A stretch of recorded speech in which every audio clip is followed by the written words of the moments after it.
आज आईसाहेब मुक्ताईंचा जन्मोत्सव साजरा करण्यात आला, काय सांगाल याबद्दल? शरणागत दिनार्थे परित्राण परायणे सर्वस्याते हरे देवी मुक्ताबाई नमोस्तुते।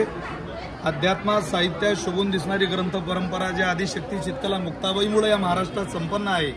सारस्वतामध्ये मंगळसूत्रासारखा शोभून दिसणारा ज्ञानेश्वरी नावाचा, अमृतानुभव नावाचा, चांगदेव 65 नावाचा आणि गोरगरिबांच्या सर्वसामान्यांच्या उद्धारासाठी निर्माण झालेला हरिपाठ नावाचा ग्रंथ ज्या आदिशक्ती मुक्ताबाईंमुळे उदयाला आला, त्या उदयाचा मूळ आज आहे।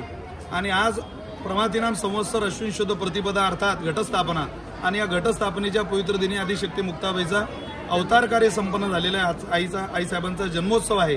मुक्ताबाई संस्थांच्या वतीनं अत्यंत आनंदात समर्थ स्वामी परिवाराच्या आणि आईसाहेबांच्या संस्थेच्या संयुक्त विद्यमानं एक चांगलं दुर्गा सप्तशती मातेचं पारायण इथं आयोजित करण्यात आलं। मुक्ताई चरित्राचं पारायण आयोजित करण्यात आलं। हजारो महिलांनी पारायण करून आदिशक्ती मुक्ताबाई चरणी आपली सेवा रुजू केली।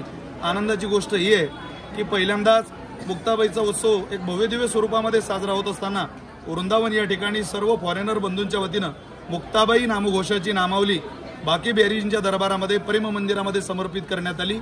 दिल्लीला सुद्धा मराठी सर्व खासदारांनी, आताही मगाशी विद्यमान केंद्रातल्या मंत्री रक्षाताई खडसे, विद्यमान आमदार आदरणीय चंद्रकांत भाऊ पाटील यांच्या कन्या, सगळे सामाजिक राजकीय जीवनात काम करणारे सगळी मंडळी या पारायणामध्ये सहभागी झाली। अर्थात राजकीय, सामाजिक, शैक्षणिक सगळी मंडळी आईसाहेबांच्या जन्मोत्सवाच्या निमित्तानं या ठिकाणी मोठ्या आनंदात, उत्साहात संपन्न दिसून येत होती। याचा आम्हाला सगळ्यांना आनंद आहे। भैयासाहेब आहेत, आदरणीय पालखी सोहळ्याचे प्रमुख गुरुवर्य रवींद्र महाराज हरणे आहेत, मुक्ताई जुने मंदिरचे व्यवस्थापक उद्धव महाराज जोनारे आणि आम्ही सगळे कीर्तनकार एका वेगळ्या आनंदाचं उदाहरण आमच्या सगळ्यांच्या अंतःकरणात आहे। आणि सगळ्यात महत्त्वाचं लाक्षणिक हा सोहळा घरबसल्या पोहोचवण्याचं माध्यम तुम्ही सगळे पत्रकार बांधव मुक्ताईनगरचे आहात की ज्यांनी हा सोहळा मुक्ताबाईचा जन्मोत्सव इतक्या थाटात होण्यामध्ये खूप मोठी महत्त्वाची भूमिका बजावली।